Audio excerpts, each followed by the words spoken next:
En marzo de 1972, una película cambió para siempre la forma en que el mundo entero imagina a la mafia. Un hombre acaricia a un gato en una oficina en penumbra. Habla en voz baja, con un ronquido extraño, casi enfermo. Escucha una petición, concede un favor, y con esa escena, el padrino inventó una imagen que hoy, más de 50 años después, sigue siendo la primera que se le viene a la cabeza a cualquiera cuando escucha la palabra Cosa Nostra. Pero esa imagen tiene un problema. No es real, o mejor dicho, es real solo a medias, porque detrás de casi todos los personajes de esa película hubo un hombre de carne y hueso. Un hombre con expediente federal, con fotografía de ficha policial, con fecha de nacimiento y con fecha de muerte. Hombres que existieron, que caminaron por las mismas calles de Nueva York que la película recrea, y que terminaron sus vidas de maneras que la película nunca se atrevió a mostrar. Porque el final real casi nunca es cinematográfico. El final real suele ser mucho más frío. Hoy vamos a hacer algo que casi nadie hace. No vamos a hablar de la película, vamos a hablar de los hombres. Vamos a tomar 10 figuras de El Padrino, una por una, y vamos a poner al lado a la persona real que las inspiró. Y después vamos a contar lo único que de verdad importa. ¿Qué le pasó a ese hombre? No lo que dice la leyenda, no lo que repite la mitad de Internet. Lo que quedó registrado en actas judiciales, en informes del Buró Federal de Investigaciones, en certificados de defunción. Y hay una regla que vamos a respetar durante todo este video, porque es lo que separa una investigación seria de un cuento repetido 1000 veces. En cada caso vamos a decir con claridad si el vínculo entre el personaje y el hombre real está documentado, o si es simplemente una leyenda que se ha contado tantas veces que la gente dejó de preguntarse si era cierta. Algunos de estos vínculos son sólidos como una roca. Uno de ellos es tan directo que la película prácticamente copió la escena de la muerte real, plano por plano. Otros, en cambio, se derrumban en cuanto uno revisa las fuentes. Y hay uno solo, que enfureció tanto al hombre real que éste insultó al escritor a los gritos en pleno restaurante de Hollywood. Vamos a llegar a todos, y al final del video vamos a hablar del hombre más importante de todos, un hombre que no aparece en El Padrino, ni una sola vez, ni con su nombre, ni disfrazado bajo otro personaje. Y sin embargo, sin él, ninguno de los otros 9 habría existido. Él construyó el sistema entero. Él inventó las 5 familias. Él creó la comisión. Y murió de la forma más extraña e irónica que se pueda imaginar, en un aeropuerto de Italia, mientras hacía algo que ustedes no van a creer hasta que lo escuchen. Guarden ese dato para el final. Empezamos por el principio. Por la cara. Por la voz. Por el hombre que le dio a Vito Corleone su forma de hablar. Esto está documentado. Cuando Marlon Brando se preparaba para interpretar a don Vito Corleone, tenía un problema. Necesitaba una voz. Necesitaba algo que sonara a poder, pero a un poder que ya no necesita levantar el tono. Un poder tan asentado que puede permitirse hablar bajito y hacer que todos se inclinen para escuchar. Y encontró esa voz en un archivo de televisión. En 1951, el Senado de los Estados Unidos organizó una serie de audiencias sobre el crimen organizado, presididas por el senador Estes Kefauver. Fueron las primeras audiencias de este tipo transmitidas por televisión en la historia del país. Millones de familias estadounidenses se sentaron frente a sus aparatos para ver, por primera vez, a mafiosos reales respondiendo preguntas bajo juramento. Y entre todos ellos, hubo uno que se robó la atención del país entero. Un hombre de traje impecable, sereno, que se negó a permitir que las cámaras enfocaran su rostro. Los operadores de televisión, obligados a obedecer, hicieron lo único que podían hacer. Enfocaron sus manos. Durante horas, América entera vio unas manos moviéndose nerviosamente sobre una mesa, mientras una voz áspera, rasposa, gastada, respondía con calma a los senadores. Esa voz era Frank Costello. Brando la escuchó y supo de inmediato que la había encontrado. La ronquera de Vito Corleone, ese sonido que millones de personas han imitado en fiestas durante medio siglo, no salió de la imaginación de un actor. Salió de las cuerdas vocales de un mafioso real de Nueva York que estaba siendo interrogado por el Senado de los Estados Unidos. Ahora bien, ¿quién era este hombre? Francesco Castiglia nació en el pueblo de Lauropoli, en Calabria, en enero de 1891. Llegó a Nueva York siendo un niño, en 1895, y creció en el East Harlem italiano, y desde muy joven mostró algo que lo iba a separar de todos sus contemporáneos. Frank Costello no era un hombre violento. En un mundo donde el ascenso se conseguía a balazos, Costello ascendió a través de otra cosa completamente distinta: las relaciones, jueces, concejales, policías, políticos del aparato demócrata de Tammany Hall. Costello entendió antes que nadie que la verdadera protección no la daba una pistola, sino un teléfono con los números correctos. Le pusieron un apodo que lo define entero: el primer ministro del AMPA. Y ese apodo no era una exageración. En la práctica, Frank Costello fue durante años el hombre que resolvía los problemas que ninguna pistola podía resolver. Cuando la organización necesitaba que un caso se cayera, que una licencia se aprobara, que un juez mirara hacia otro lado, se hablaba con Costello. Cuando Lucky Luciano fue encarcelado en 1936 y después deportado a Italia en 1946, fue Costello quien tomó el control efectivo de la familia. Se convirtió en el jefe de una de las 5 familias de Nueva York y probablemente en el hombre más influyente del crimen organizado estadounidense. Y aquí es donde la vida real se pone mejor que la película, porque Vito Corleone, en la ficción, es baleado en la calle mientras compra naranjas, sobrevive de milagro y regresa debilitado. En la realidad, a Frank Costello le pasó algo casi idéntico, solo que con un final distinto. La noche del 2 de mayo de 1957, Costello regresaba a su edificio en el número 115 de Central Park West, en Manhattan.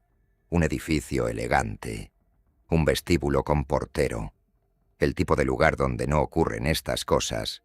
Un hombre corpulento entró detrás de él. Le gritó una frase que quedó en la historia del crimen organizado: «Esto es para ti, Frank», y disparó. La bala impactó en el lado derecho de la cabeza de Costello, le rozó el cráneo por encima de la oreja y salió sin penetrar el hueso. Costello cayó. Estaba consciente, estaba sangrando, pero estaba vivo. El pistolero, convencido de que había cumplido, salió del edificio. Ese pistolero era Vincent Gigante, un exboxeador que años más tarde se haría famoso por caminar por las calles de Greenwich Village en bata y pantuflas, fingiendo demencia durante décadas para evitar la cárcel. La orden había venido de otro hombre, uno del que vamos a hablar en unos minutos, porque él ocupa el siguiente lugar en esta lista. Costello fue llevado al hospital. Se recuperó. Y cuando la policía le preguntó quién le había disparado, hizo exactamente lo que se esperaba de un hombre de su generación. Dijo que no había visto nada. Gigante fue juzgado y fue absuelto. Se cuenta que al salir del tribunal se acercó a Costello y le pidió disculpas, y que Costello le respondió con una frase cortés, casi cordial. 2 hombres que se saludan después de que uno intentó matar al otro. Pero el mensaje había quedado claro. Y aquí es donde Frank Costello demostró por qué era distinto a todos los demás. No respondió. No inició una guerra. No mandó matar a nadie. Se retiró, renunció al poder, entregó el control de la familia y se convirtió en un hombre común. Se mudó a una casa en Sands Point, en Long Island. Se dedicó a la jardinería, cultivaba flores, recibía visitas, iba a comer a restaurantes de Manhattan sin escoltas. Frank Costello vivió 16 años más después de aquella bala. Murió el 18 de febrero de 1973 de un ataque al corazón a los 82 años, en su cama, rodeado de nadie en particular, sin cadenas, sin celda, sin una segunda bala. Piensen en esto por un segundo. El hombre que le prestó su voz al padrino más famoso de la historia del cine, el jefe de una de las 5 familias de Nueva York, el primer ministro del AMPA, murió como muere un contador jubilado. Y hay algo más. Costello murió en el mismo mes en que El Padrino arrasaba en las taquillas del mundo entero. Millones de personas estaban escuchando una imitación de su voz en las salas de cine, sin tener la más mínima idea de que el dueño original de esa voz acababa de morir tranquilamente en Nueva York. Ese es el primero, y ya nos deja una lección que se va a repetir en este video. En la vida real, los que sobrevivían no eran los más violentos. Eran los que sabían cuándo dejar de pelear. El hombre que ordenó dispararle a Costello no aprendió esa lección. Y le costó todo.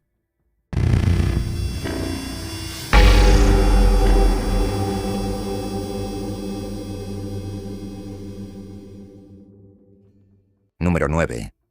Emilio Barcini y el hombre real, Vito Genovese. Este vínculo es ampliamente aceptado por los historiadores del crimen organizado, aunque Mario Puzo nunca lo confirmó de manera explícita. En El Padrino, Barcini es el verdadero enemigo. No es el más ruidoso ni el más visible. Durante casi toda la historia, parece un jefe más entre otros jefes. Pero al final, se revela que fue él quien movió las piezas desde el principio, quien empujó la guerra, quien maniobró en silencio para quedarse con todo. Ese es Vito Genovese. Nació en Tufino, cerca de Nápoles, en noviembre de 1897. Llegó a Nueva York a los 15 años, y a diferencia de Costello, Genovese sí era un hombre violento, profundamente violento. La diferencia entre los dos define toda la historia de la mafia estadounidense del siglo XX. Costello construía alianzas, Genovese construía cadáveres. Fue uno de los hombres de confianza de Lucky Luciano en los años 30. Participó en la reorganización que creó las 5 familias y estaba destinado a heredar el poder. Pero en 1937 cometió el error que le costaría 20 años de su vida. La policía de Nueva York lo relacionó con un asesinato y Genovese, en lugar de enfrentar el proceso, huyó del país. Se fue a Italia, a la Italia de Benito Mussolini. Y aquí ocurre uno de los episodios más extraños de toda esta historia. Vito Genovese, mafioso napolitano prófugo de la justicia estadounidense, se convirtió en colaborador del régimen fascista, hizo donaciones al partido, se relacionó con figuras del gobierno, y cuando las tropas aliadas desembarcaron en Italia y el régimen se derrumbó, Genovese cambió de bando con una velocidad asombrosa. Se ofreció como intérprete y asesor del gobierno militar aliado, y desde esa posición organizó una enorme red de mercado negro con suministros robados al propio ejército estadounidense. Fue descubierto. Fue extraditado a Estados Unidos en 1945 para responder por el viejo caso de asesinato. Y entonces pasó algo que resume perfectamente cómo funcionaba este mundo. El testigo principal del caso murió envenenado en su celda antes del juicio. Sin testigo, no había caso. Genovese quedó libre. Regresó a Nueva York y regresó con una idea fija: recuperar lo que consideraba suyo. Durante los años 50 fue empujando, empujando, empujando, y en 1957 tomó la decisión que lo definiría. Ordenó el atentado contra Frank Costello, el que acabamos de contar. Costello sobrevivió, pero entendió el mensaje y se retiró. Semanas después, Albert Anastasia, uno de los jefes más temidos de Nueva York y aliado de Costello, fue asesinado a tiros mientras se afeitaba en la barbería del Hotel Park Sheraton. Vito Genovese se quedó con todo. Convocó a una reunión histórica de jefes de todo el país en el pueblo de Apalachin, en el norte del estado de Nueva York, para consagrar su nuevo estatus, y ese fue el desastre. La policía estatal detectó la cantidad absurda de autos de lujo con placas de otros estados llegando a una casa rural. Rodearon el lugar. Decenas de los mafiosos más importantes de Estados Unidos salieron corriendo por los bosques con trajes de $3.000, siendo perseguidos por policías rurales. Fue una humillación nacional. Y peor todavía. Destruyó de un golpe el argumento que el Buró Federal había sostenido durante años, el argumento de que la mafia nacional no existía. Después de Apalachin, el gobierno federal se volcó sobre el crimen organizado con una intensidad que nunca antes había tenido. Y el primero en caer fue el hombre que había convocado la reunión. En 1959, Vito Genovese fue condenado por conspiración para el tráfico de narcóticos. 15 años de prisión federal. Nunca volvió a salir. Intentó gobernar desde adentro, daba órdenes a través de visitas, mantuvo el título de jefe hasta el final. Pero un jefe encerrado es un jefe cada vez más lejano, y con los años, su poder real se fue vaciando. Vito Genovese murió el 14 de febrero de 1969 en el Centro Médico para Prisioneros Federales de Springfield, Missouri. Tenía 71 años, un ataque al corazón, en una cama de enfermería de una prisión federal, a más de 1.500 kilómetros de Nueva York. Comparen los dos finales. Frank Costello, baleado en la cabeza, se retira, cultiva flores en Long Island, muere en su cama a los 82. Vito Genovese gana la guerra, se queda con todo, y muere en una celda federal en Missouri. El que perdió, ganó. El que ganó, perdió todo. La familia que Genovese dejó atrás todavía lleva su apellido hoy. Es la única de las 5 familias que lleva el nombre de un hombre que murió en prisión. Número 8. Moe Greene y el hombre real, Benjamin Siegel. Este es el vínculo más sólido de toda la lista. No hay debate, no hay ambigüedad. Prácticamente todos los historiadores coinciden, y la película llega al punto de reproducir el detalle más específico de la muerte real. En El Padrino, Moe Greene es el hombre que construyó Las Vegas, el que vio el desierto vacío y entendió que ahí podía levantarse un imperio. Discute con Michael Corleone, se niega a vender y muere de una manera muy particular. Recibe un disparo en el ojo. El hombre real se llamaba Benjamin Siegel. Todo el mundo lo conocía por un apodo que él odiaba con toda su alma: Bugsy. Nació en Brooklyn, en el barrio de Williamsburg, en febrero de 1906, hijo de inmigrantes judíos de origen ucraniano. Y creció en la calle junto a un muchacho flaco y silencioso llamado Meyer Lansky, del que vamos a hablar en unos minutos, porque también está en esta lista. Juntos, formaron uno de los grupos criminales más eficaces de la ciudad, y mientras Lansky aportaba el cerebro, la contabilidad y la estrategia, Siegel aportaba otra cosa: absoluta falta de miedo, y una capacidad para la violencia que asustaba incluso a sus propios socios. Era guapo, encantador, impecablemente vestido, y completamente impredecible. Esa combinación lo hizo famoso. A finales de los años 30 se mudó a California, y allí ocurrió algo que ningún mafioso había logrado antes. Hollywood lo adoptó. Se hizo amigo de actores, salía en las columnas de Sociedad, se movía entre estrellas de cine como si fuera uno de ellos, y de hecho, en cierto sentido, lo era. Pero su verdadera obsesión estaba a 400 kilómetros, en medio de la nada.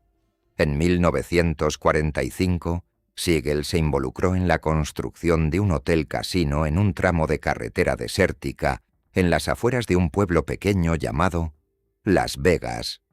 El proyecto se llamaba Flamingo. Aquí hay que ser preciso, porque la leyenda ha exagerado esto durante décadas. Siegel no inventó Las Vegas. El juego ya era legal en Nevada desde 1931 y ya había casinos funcionando. El Flamingo tampoco fue el primer hotel casino del lugar, pero sí fue el más ambicioso, el más caro y el más glamoroso hasta ese momento. Y sí definió el modelo que Las Vegas seguiría durante los siguientes 50 años. El problema fue el dinero. El presupuesto inicial rondaba el $1.000.000. El costo final superó los 6 millones. 6 millones de dólares de 1946, que en términos actuales serían decenas de millones. Y ese dinero no era de Siegel. Era dinero de inversionistas del crimen organizado de todo el país. Peor todavía, circulaban informes de que parte de ese dinero estaba siendo desviado y de que la novia de Siegel, Virginia Hill, había hecho varios viajes a Suiza durante la construcción. El Flamingo abrió en diciembre de 1946. Fue un fracaso. Llovía, las habitaciones no estaban terminadas, las estrellas de Hollywood que Siegel había prometido no llegaron. Cerró a las pocas semanas. Volvió a abrir en marzo de 1947. Y esta vez empezó a funcionar. Empezó a generar ganancias. Era demasiado tarde. La noche del 20 de junio de 1947, Benjamin Siegel estaba sentado en un sofá en la casa de Virginia Hill, en el número 810 de North Linden Drive, en Beverly Hills. Leía el periódico. Alguien se acercó a la ventana desde el jardín, con un rifle militar 30-06, y disparó varias veces a través del vidrio. 2 balas impactaron en su cabeza.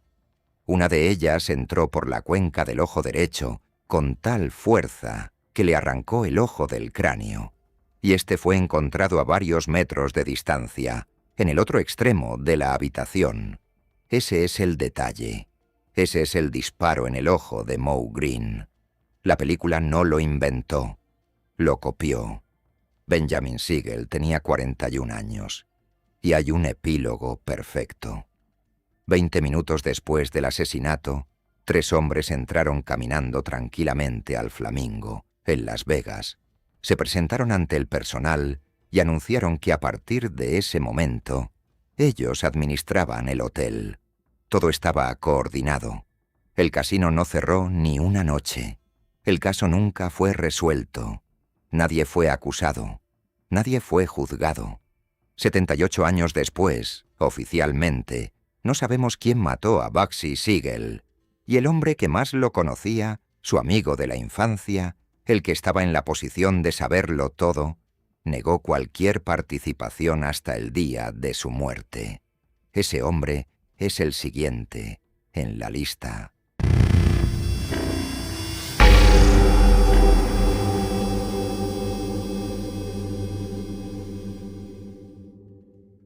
Número 7.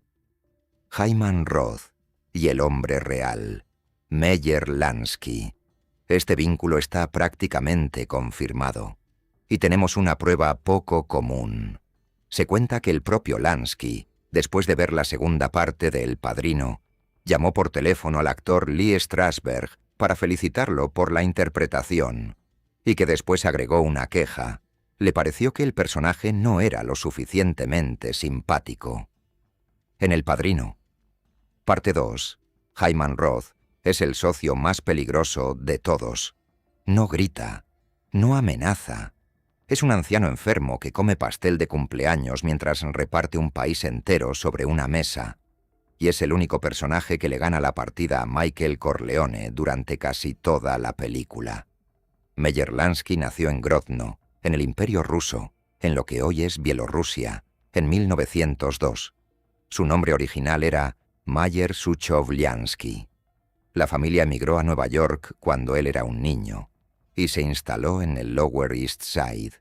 Era pequeño de estatura, físicamente poco imponente, y tenía una cabeza para los números que lo separaba absolutamente de todos los que lo rodeaban.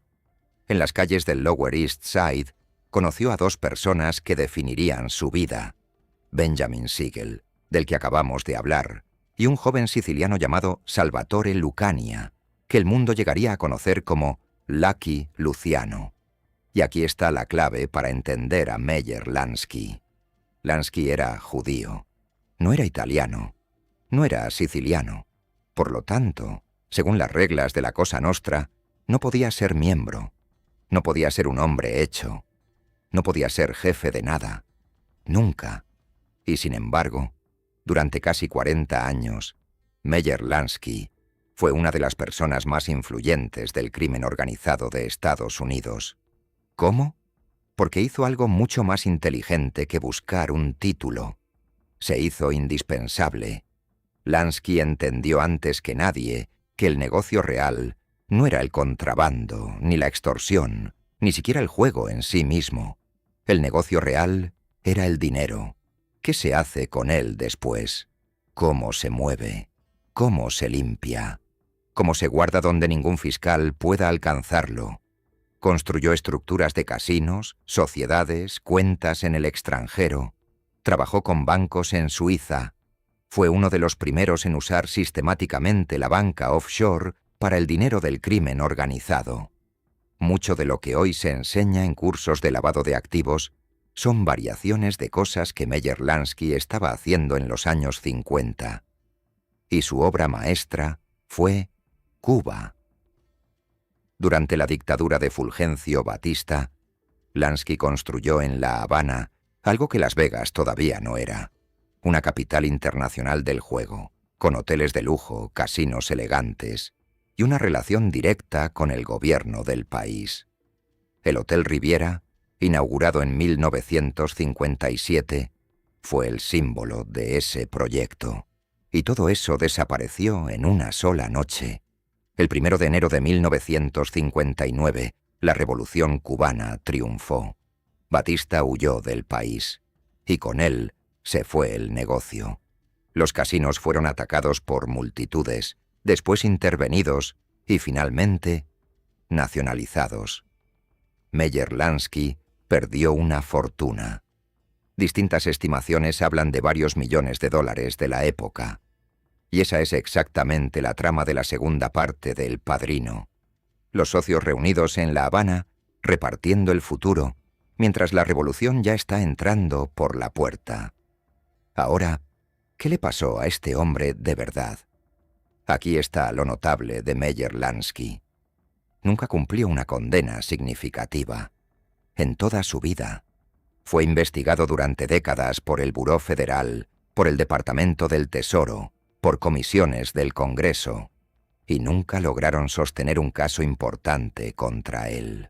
En 1970, con investigaciones federales acercándose, Lansky se fue a Israel y solicitó la ciudadanía bajo la ley del retorno, la ley que garantiza a cualquier judío del mundo el derecho a establecerse en Israel. Durante 2 años, el caso Lansky fue un asunto nacional en Israel. Llegó hasta la Corte Suprema del país, y en 1972 el Estado de Israel rechazó su solicitud, argumentando que su historial criminal representaba un peligro para el orden público. Meyer Lansky fue expulsado. Intentó entrar en Paraguay. Le negaron el ingreso. Estuvo dando vueltas por Sudamérica sin que ningún país lo aceptara, hasta que finalmente fue devuelto a Estados Unidos y arrestado al bajar del avión en Miami. Y entonces vino el juicio. Y entonces vino el final que nadie esperaba. En 1973 fue absuelto de los cargos principales. En 1974, la condena por desacato que le quedaba fue anulada en apelación.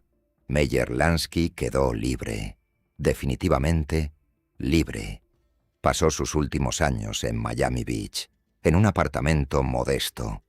Lo veían caminando a su perro por la calle Collins.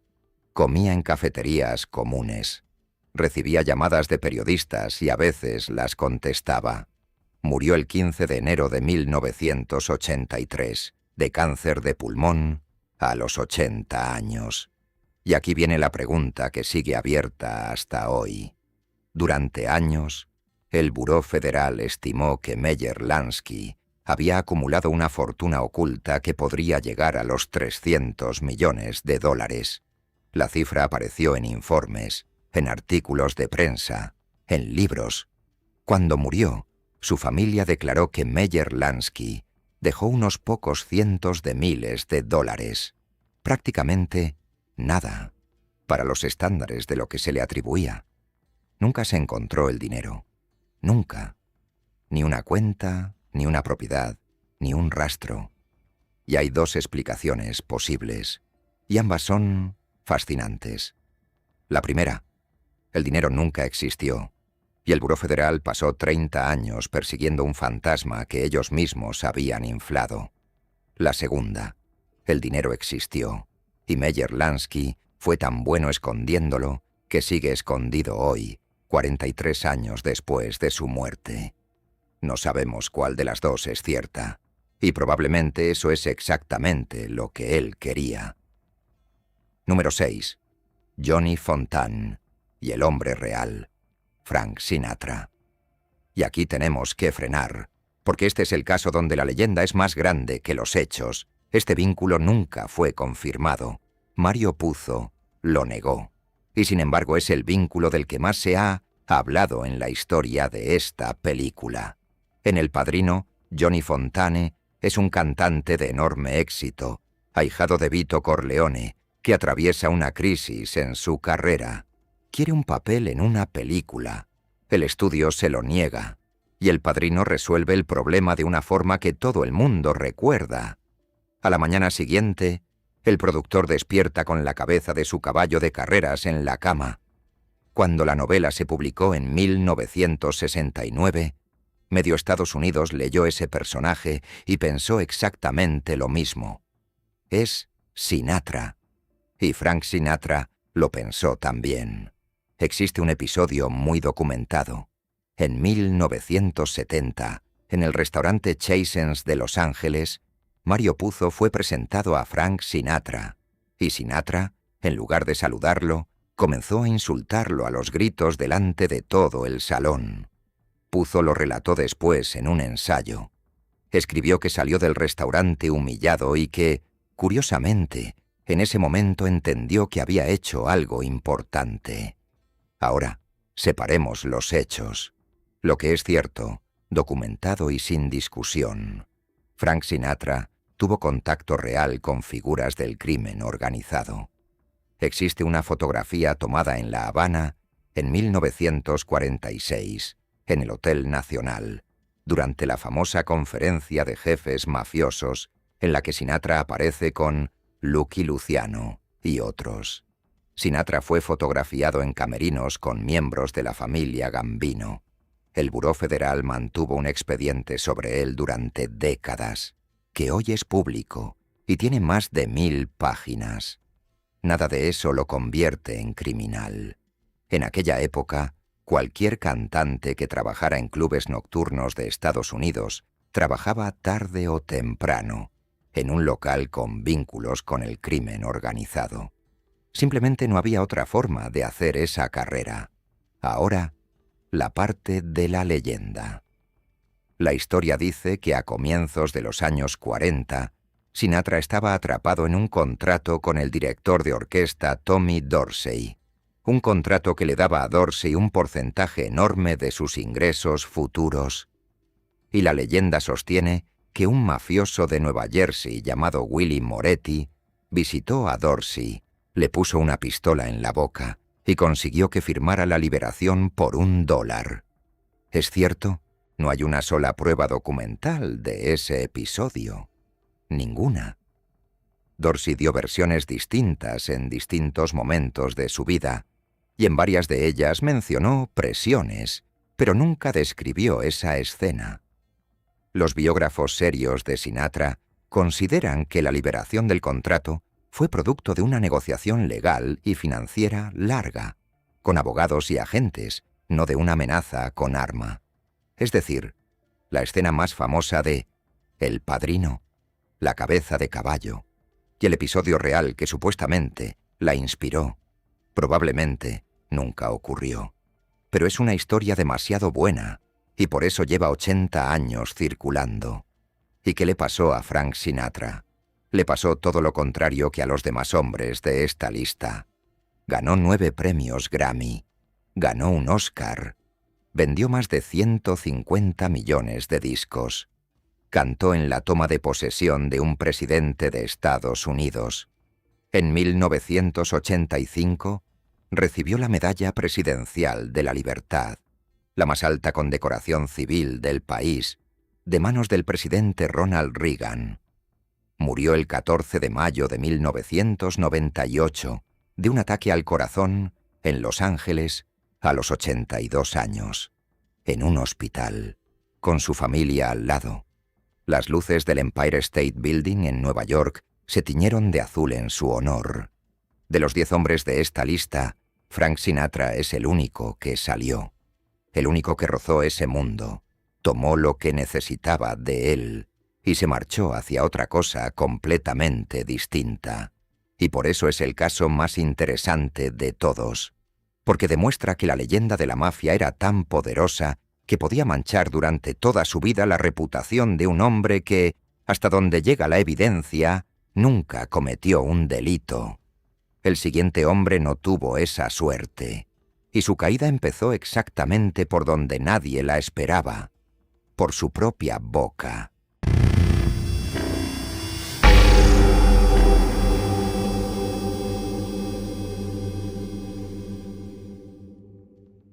Número 5. Luca Brasi y el hombre real, Willie Moretti. Este vínculo es plausible, pero nunca fue confirmado. Varios investigadores lo proponen. Puzo nunca lo dijo. Y conviene tratarlo como lo que es, una hipótesis razonable, no un hecho probado. En El Padrino, Luca Brasi es el arma de la familia, enorme, silencioso, absolutamente leal, y tan aterrador que su sola presencia resuelve conversaciones. Es también el primero en morir, estrangulado en un bar mientras intentaba infiltrarse entre los enemigos.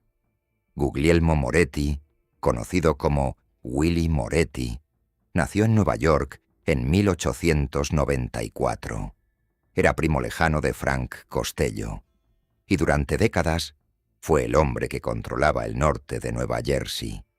Casas de apuestas, salas de juego, clubes nocturnos al otro lado del río Hudson, fuera del alcance de la policía de Nueva York. Se estima que llegó a tener a su cargo a varios cientos de hombres armados. Era una fuerza real, y tenía una característica que lo hacía querido incluso por sus rivales. Era extrovertido, hablador, gracioso. Iba a los clubes, saludaba a la gente, contaba chistes. Le gustaba ser conocido. Ese rasgo, que durante 30 años fue simpático, terminó matándolo. En algún momento de los años 40, Willie Moretti contrajo sífilis.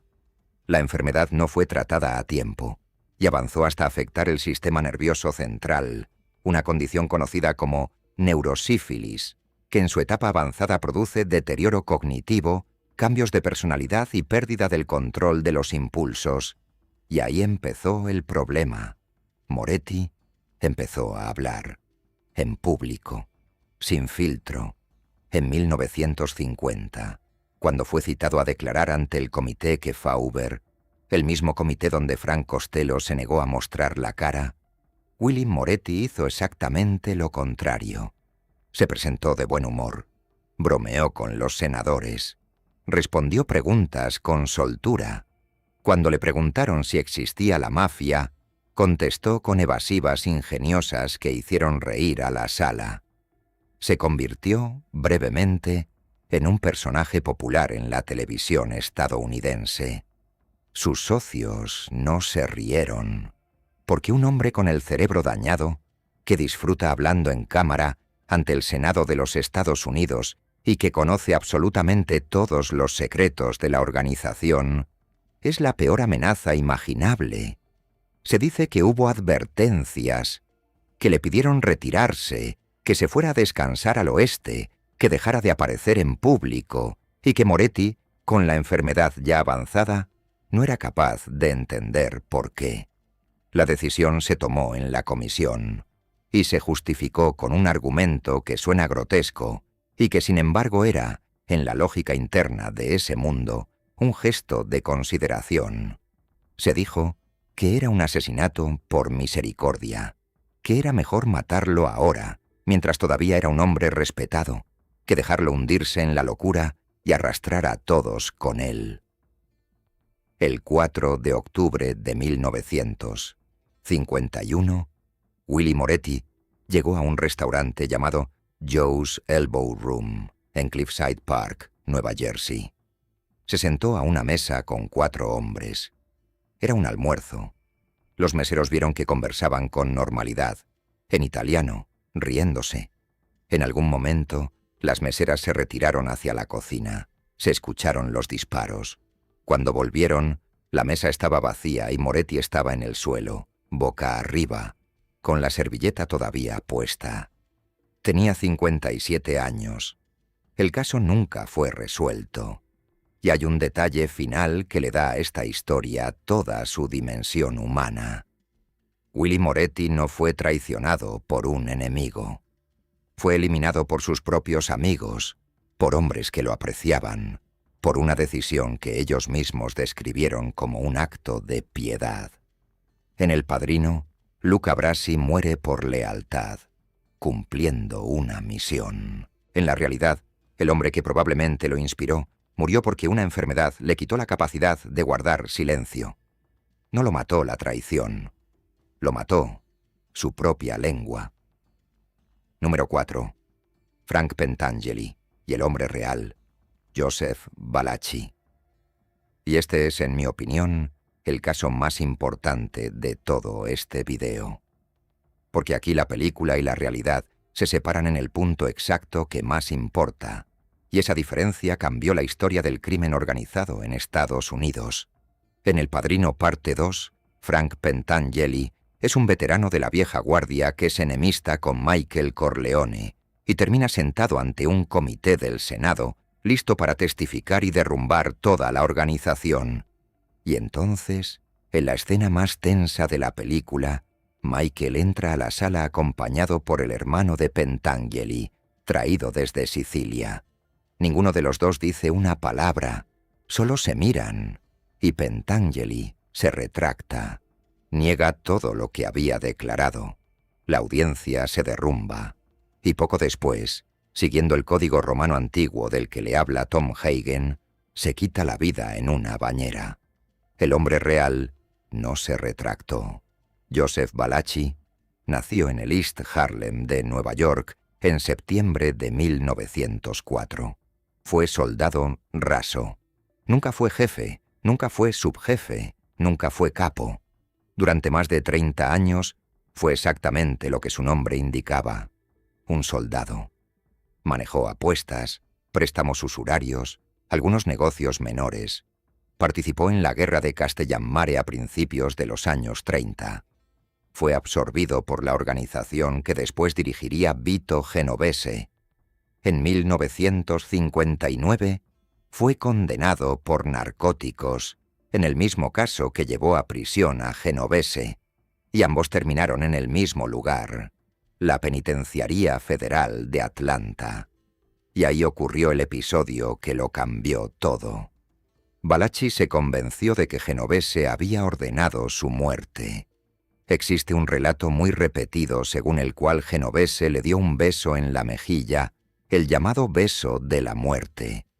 Este detalle es discutido por algunos historiadores. Lo que no se discute es que Valachi estaba absolutamente convencido de que tenía los días contados y actuó como actúa un hombre aterrado. En junio de 1962, en el patio de la prisión, Valachi tomó un tubo de metal y golpeó hasta matarlo a otro recluso, creyendo que era el hombre enviado a asesinarlo. Se equivocó. La víctima no tenía nada que ver. Ahora Valachi enfrentaba una condena por asesinato dentro de la prisión.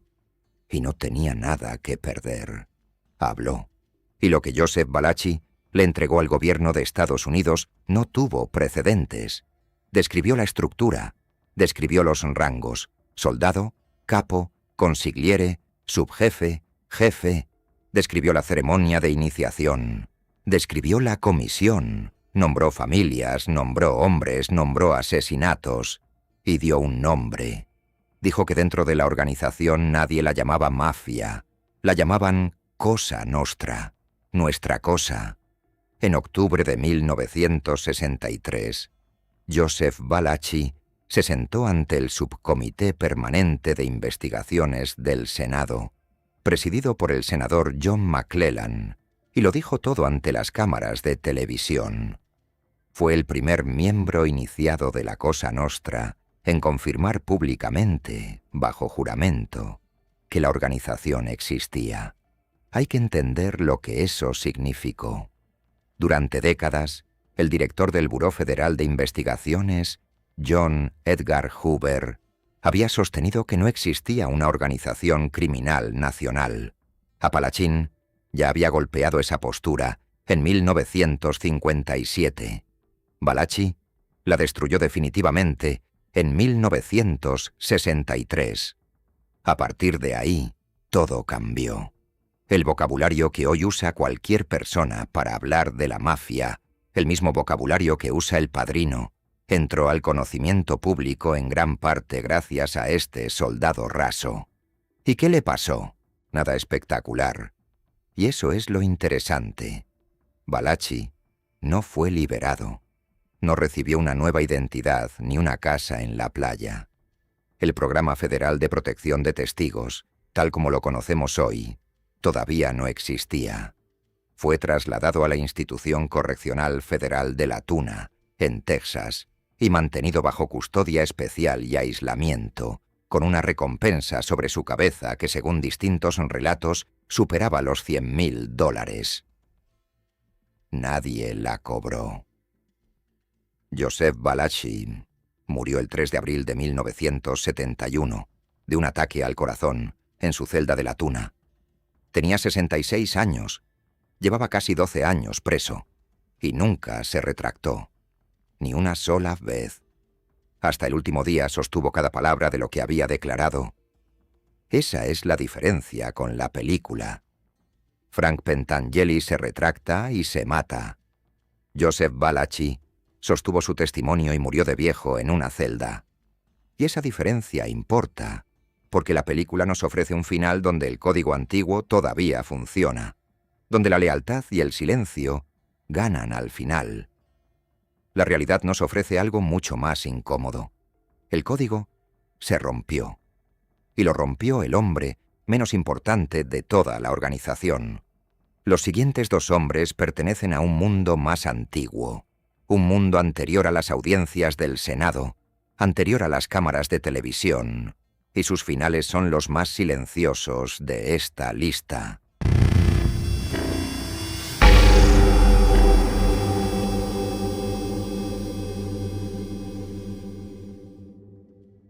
Número 3. Philip Tattaglia y el hombre real, Joseph Profaci. Este vínculo es sólido, y hay un detalle que lo hace casi imposible de ignorar. En El Padrino, la familia Corleone tiene una fachada legal, un negocio real, respetable, que aparece en los papeles y que justifica el dinero. Ese negocio es la importación de aceite de oliva, Genco Pura Olive Oil Company. Ese no es un invento de guión. Joseph Profaci nació en Villabate, en la provincia de Palermo, Sicilia, en octubre de 1897. Emigró a Estados Unidos en 1921 y se instaló en Brooklyn, y montó un negocio de importación de aceite de oliva y pasta de tomate desde Italia. Ese negocio creció hasta convertirse en el mayor importador de aceite de oliva de todo Estados Unidos. La prensa le puso un apodo que él usaba con orgullo: el rey del aceite de oliva. Y al mismo tiempo, Joseph Profaci era el jefe de una de las 5 familias de Nueva York. La familia que hoy conocemos como la familia Colombo. Fue jefe durante más de 30 años, desde 1928 hasta su muerte. Uno de los reinados más largos en la historia de la mafia estadounidense. Profaci era un hombre profundamente religioso. Iba a misa. Financiaba parroquias en Brooklyn. Tenía una capilla privada en su finca de Nueva Jersey. Y hay un episodio que dice todo lo que hay que saber sobre él. En 1952, una corona con joyas fue robada de una estatua de la Virgen en una iglesia de Brooklyn. Profaci se involucró personalmente en recuperarla. Y según relatos de la época, el ladrón fue encontrado muerto, estrangulado con un rosario. Ese hombre, el mismo que financiaba iglesias, era conocido dentro de su propia organización por otra cosa completamente distinta: por su tacañería. Profaci cobraba a cada uno de sus soldados una cuota mensual obligatoria, un tributo, un porcentaje de todo lo que ganaban hacia arriba, hacia él, y exigía que sus hombres compraran productos de sus propias empresas: aceite de oliva, máquinas expendedoras, servicios funerarios. Sus soldados generaban dinero, y una parte importante de ese dinero volvía a manos del jefe por vías que a ellos les parecían un abuso. Y en 1960, un grupo de hombres jóvenes de su propia familia se cansó. Eran los hermanos Gallo. Larry, Albert y Joseph, conocido como Joey el Loco. Y en febrero de 1961, hicieron algo que no se había hecho nunca en Nueva York. Secuestraron a 4 figuras de alto rango de su propia familia, incluyendo al subjefe, y los retuvieron para forzar una renegociación. Fue el comienzo de la Primera Guerra Colombo, una guerra interna, sangrienta, que se prolongaría durante años y que consumiría a la familia desde adentro. Y aquí está lo notable de Joseph Profaci. Mientras su organización se despedazaba en una guerra civil, mientras sus propios hombres se mataban entre ellos en las calles de Brooklyn, Profaci no cayó por una bala. El 7 de junio de 1962, Joseph Profaci murió en el hospital Southside de Bayshore, en Long Island, de cáncer de hígado. Tenía 64 años. Murió en una cama de hospital, con su familia alrededor, mientras la organización que había gobernado durante 34 años se destruía a sí misma afuera. Y ahí hay una imagen que vale más que cualquier tiroteo. El jefe de una de las 5 familias de Nueva York, el importador de aceite de oliva más grande del país, el hombre que perseguía ladrones de coronas de la Virgen, apagándose lentamente de cáncer mientras sus soldados se disparaban en la calle por unos cientos de dólares al mes. La familia nunca se recuperó del todo. La guerra continuó durante años, y en 1971, el propio Joey Gallo sería asesinado en un restaurante de Little Italy, en Nueva York, en uno de los asesinatos más famosos de la historia del crimen organizado estadounidense. Pero eso ya es otra historia. Número 2. Don Fanucci y el hombre real, Ignacio Sayeta. Este vínculo es sólido y nos lleva al momento más antiguo de toda esta lista. En El Padrino parte 2, antes de que existan las 5 familias, antes de que exista la comisión, antes de que exista siquiera la palabra Cosa Nostra tal como la usamos hoy, hay un hombre que camina por las calles de Little Italy con un traje blanco impecable y un sombrero blanco. Es Don Fanucci. Y no es jefe de nada organizado, es algo más antiguo y más simple. Un extorsionador. Un hombre que cobra a los comerciantes del barrio por el derecho a existir. Que toma fruta de los puestos sin pagar. Que aparece en las tiendas y se lleva un sobre. Es la mano negra. Y la mano negra existió. No era una organización con estructura, ni una sociedad secreta con rangos. Era un método. A finales del siglo XIX y principios del XX, comerciantes italianos en Nueva York, Nueva Orleans y otras ciudades recibían cartas anónimas exigiendo dinero bajo amenaza de muerte o de incendio. Las cartas venían firmadas con el dibujo de una mano negra, y el hombre más temido de ese mundo se llamaba Ignazio Saietta. Nació en Corleone, Sicilia, en 1877. Y sí, en Corleone, el mismo pueblo del que Mario Puzo tomó el apellido de su familia ficticia. Llegó a Nueva York alrededor de 1900, después de huir de Sicilia tras un homicidio, y en el barrio le pusieron un apodo que lo persiguió toda la vida: Lupo, el lobo. Se decía en Little Italy que la sola mención de su nombre bastaba para que un hombre pagara. Y hay un lugar asociado a él que se convirtió en leyenda oscura de Nueva York. La llamada Casa de la Muerte, un establo en la calle 107 Este, en Harlem. Cuando la policía excavó el terreno en 1901, encontró restos humanos. Las cifras que se citan varían enormemente según la fuente, y muchas de ellas son claramente exageraciones de la prensa sensacionalista de la época. Nunca se estableció con rigor cuántos cuerpos había ni cuántos podían atribuirse directamente a Saietta. Pero el mito quedó. Y el mito era, en sí mismo, una herramienta de trabajo. Ahora lo interesante es cómo cayó. No cayó por extorsión, no cayó por asesinato, no cayó por la mano negra, cayó por falsificación de dinero. En 1910, Ignazio Saietta fue condenado por dirigir una operación de falsificación de billetes que operaba desde una granja en el norte del estado de Nueva York. La sentencia fue de 30 años de prisión federal. 30 años. En 1910, esa era una sentencia devastadora. Fue enviado a la Penitenciaría Federal de Atlanta y cumplió una década antes de obtener la libertad condicional en 1920. Volvió a Nueva York, pero el mundo había cambiado por completo. Había empezado la prohibición.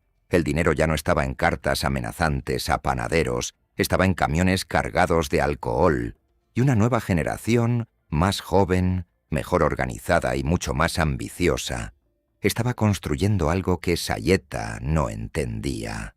Intentó volver a operar, en pequeña escala, en el negocio de la uva y los productos italianos en Brooklyn. Y en 1936 ocurrió algo extraordinario. El presidente Franklin Delano Roosevelt revocó personalmente su libertad condicional, alegando que Saietta había vuelto a delinquir. El presidente de los Estados Unidos, en persona, mandó de vuelta a prisión a un extorsionador de Little Italy. Saietta volvió a la cárcel y permaneció allí hasta 1946, cuando fue liberado por motivos de salud. Murió el 13 de enero de 1947, en Brooklyn, a los 69 años. Sin dinero, sin poder, sin organización, sin nadie. El hombre cuyo nombre bastaba para vaciar los bolsillos de un barrio entero terminó siendo un anciano enfermo y olvidado, en una época en la que la mafia que él ayudó a inaugurar ya se había convertido en algo tan grande y tan moderno que él ni siquiera habría sabido reconocerla. En El Padrino, Don Fanucci muere de un disparo, y su muerte marca el nacimiento de un imperio. En la realidad, Ignazio Saietta simplemente se apagó, décadas después, mientras el imperio ya funcionaba sin él y sin recordarlo.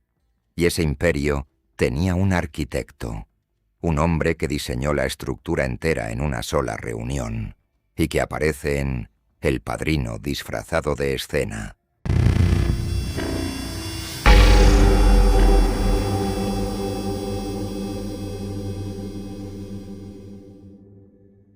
Número 1. La reunión de las 5 familias y el hombre real, Salvatore Maranzano. Este vínculo es documentado en el sentido más importante. La estructura que aparece en la película existió y fue creada en un momento histórico concreto por este hombre. En El Padrino hay una escena que millones de personas recuerdan. Vito Corleone convoca a los jefes de todas las familias del país. Se sientan alrededor de una mesa larga, y en esa mesa se reparte un continente entero. Se fijan reglas, se acuerda una paz. Esa mesa existió. Salvatore Maranzano nació en Castellammare del Golfo, en la provincia de Trapani, Sicilia, en julio de 1886, y era distinto a todos los demás hombres de esta lista en un aspecto particular. Era un hombre educado. Había estudiado para el sacerdocio. Hablaba varios idiomas y estaba obsesionado con la historia de la Roma antigua. Leía sobre Julio César, coleccionaba libros sobre el Imperio Romano y pensaba, literalmente, que estaba construyendo una versión moderna de esa estructura. Llegó a Nueva York en 1925, enviado desde Sicilia, y a finales de los años 20, la mafia de Nueva York entró en una guerra abierta entre dos bandos, el de Joe Maseria, conocido como Joe el Jefe, y el de Maranzano, apoyado por los hombres de Castellammare. Esa guerra se conoce como la Guerra de Castellammare. Duró aproximadamente 2 años. Murieron decenas de hombres, y terminó de la manera más sucia posible, no en el campo de batalla, sino con una traición interna. El 15 de abril de 1931, Joe Maseria fue asesinado a tiros en un restaurante de Coney Island, en Brooklyn. Su propio lugarteniente principal lo había entregado. Ese lugarteniente era Salvatore Lucania, Lucky Luciano. Maranzano ganó la guerra, y entonces hizo algo que ningún jefe había hecho antes. Convocó a una gran reunión de todos los hombres importantes de la organización en Nueva York, cientos de personas, y desde el frente del salón anunció la nueva estructura. Nueva York quedaría dividida en 5 familias. 5, cada una con un territorio definido, cada una con un jefe reconocido, y por encima de todas ellas, un solo hombre. Y ese hombre, anunció, sería él. Se autoproclamó Capo di tutti capi, jefe de todos los jefes. Esas 5 familias que Maranzano dibujó en 1931 todavía existen hoy. Todavía se llaman las 5 familias. Cambiaron de nombre con el tiempo según quién las gobernaba, y hoy las conocemos como Gambino, Genovese, Lucchese, Bonanno y Colombo. Pero la división territorial es la misma que salió de la cabeza de un siciliano obsesionado con Julio César.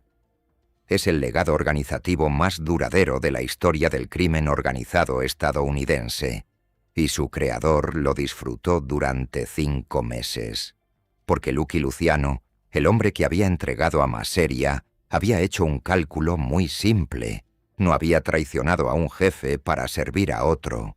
Había traicionado a un jefe porque no quería que existieran jefes de todos los jefes. Y Maranzano se acababa de coronar como exactamente eso. Además, Luciano llegó a la conclusión de que Maranzano ya había ordenado su muerte.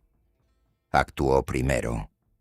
El 10 de septiembre de 1931, 4 hombres entraron en las oficinas de Maranzano, en el número 230 de Park Avenue, en Manhattan, un edificio elegante donde Maranzano mantenía una empresa de fachada de importación y exportación. Los 4 hombres se identificaron como agentes de impuestos. Traían credenciales. Pidieron a los guardaespaldas que se pusieran contra la pared para una revisión de rutina, y los desarmaron sin resistencia.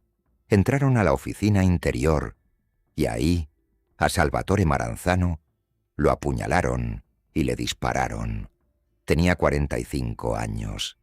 5 meses después de proclamarse emperador, el emperador estaba muerto en el piso de su propia oficina en Park Avenue, engañado por el truco más viejo del mundo. Y con su muerte, Luciano hizo lo que realmente quería hacer desde el principio. Abolió el título de jefe de todos los jefes. Dejó en pie las 5 familias porque la idea era buena. Pero por encima de ellas no puso a un rey, puso a un consejo, la comisión, un cuerpo colegiado donde los jefes de las familias más importantes del país resolvían disputas, aprobaban asesinatos de alto rango y repartían territorios, sin corona, sin emperador, sin un solo hombre al que matar para derribarlo todo. Esa decisión hizo que la Cosa Nostra estadounidense sobreviviera medio siglo más, y nos lleva al último hombre de este video.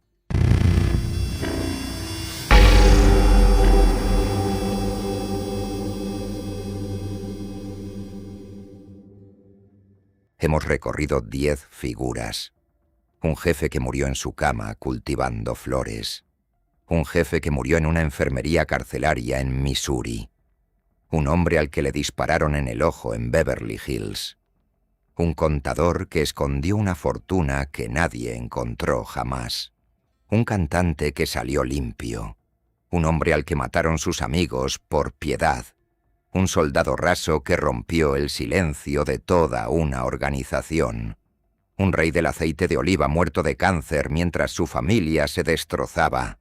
Un lobo que terminó olvidado. Y un emperador que reinó 5 meses. Pero falta uno. Salvatore Lucania nació en Lercara Fridi, Sicilia, en noviembre de 1897. Llegó a Nueva York con 9 años, y el mundo lo conoció como Charles Lucky Luciano.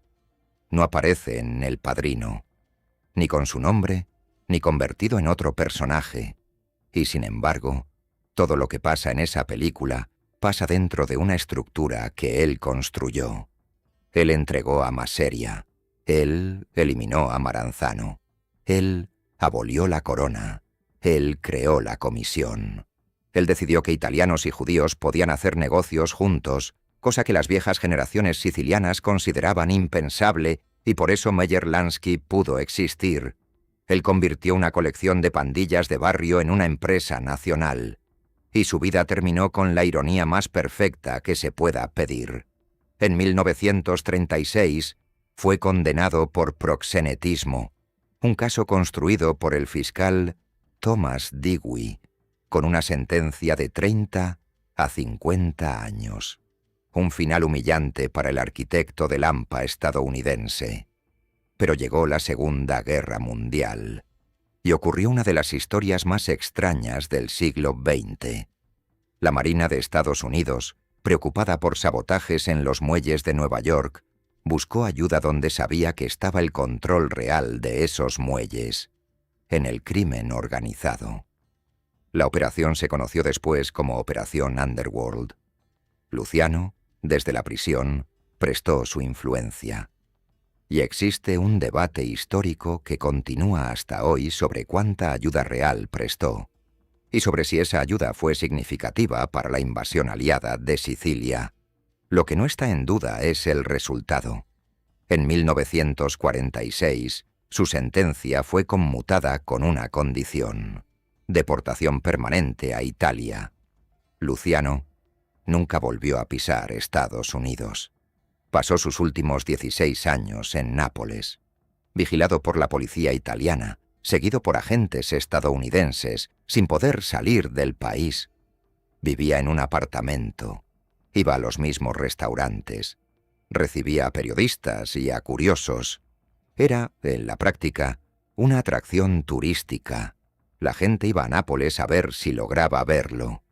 Y en algún momento de esos años, Lucky Luciano tomó una decisión que dice más sobre él que cualquier asesinato. Decidió que quería que hicieran una película sobre su vida. Empezó a negociar con productores, habló con periodistas sobre el proyecto. Quería contar su historia. Quería que el mundo la viera en una pantalla. El 26 de enero de 1962, Lucky Luciano fue al aeropuerto de Capodichino, en Nápoles. No iba a viajar. Iba a recibir a un productor de cine estadounidense llamado Martin Gosch, con quien estaba desarrollando el guión de la película sobre su propia vida. Se encontraron en la terminal, caminaron juntos, y ahí, en medio del aeropuerto, Lucky Luciano se desplomó de un ataque al corazón. Murió en el suelo de una terminal aérea, a los 64 años, mientras hablaba con un productor sobre cómo contar su historia en el cine. El hombre que construyó la mafia estadounidense moderna murió intentando vender su propia película. Y 10 años después, en 1972, una película sobre ese mundo se estrenó sin él, sin su nombre, sin su personaje, y se convirtió en la versión que el mundo entero aceptó como verdadera. Esa es la última ironía de esta historia. Los 10 hombres de los que hablamos hoy vivieron vidas reales, con fechas, expedientes y certificados de defunción. Murieron de cáncer, de ataques al corazón, en celdas federales, en salas de estar, en barberías y restaurantes. Casi ninguno murió como muere un personaje de cine, y sin embargo, medio siglo después, cuando alguien en cualquier parte del mundo piensa en la mafia, no piensa en Frank Costello con la cabeza vendada, negándose a delatar a su agresor. No piensa en Joseph Valachi sudando ante un micrófono del Senado. No piensa en Ignacio Sayeta muriendo olvidado en Brooklyn. Piensa en un hombre acariciando a un gato. La ficción ganó. Y los ganó a todos. Si esta investigación te sirvió, déjanos saber en los comentarios cuál de estos 10 finales te sorprendió más. Y si quieres conocer a fondo la historia de Carlo Gambino, el hombre real que también inspiró la figura del Padrino, tienes el documental completo aquí en el canal. Soy Pioneros y Leyendas. Nos vemos en el próximo.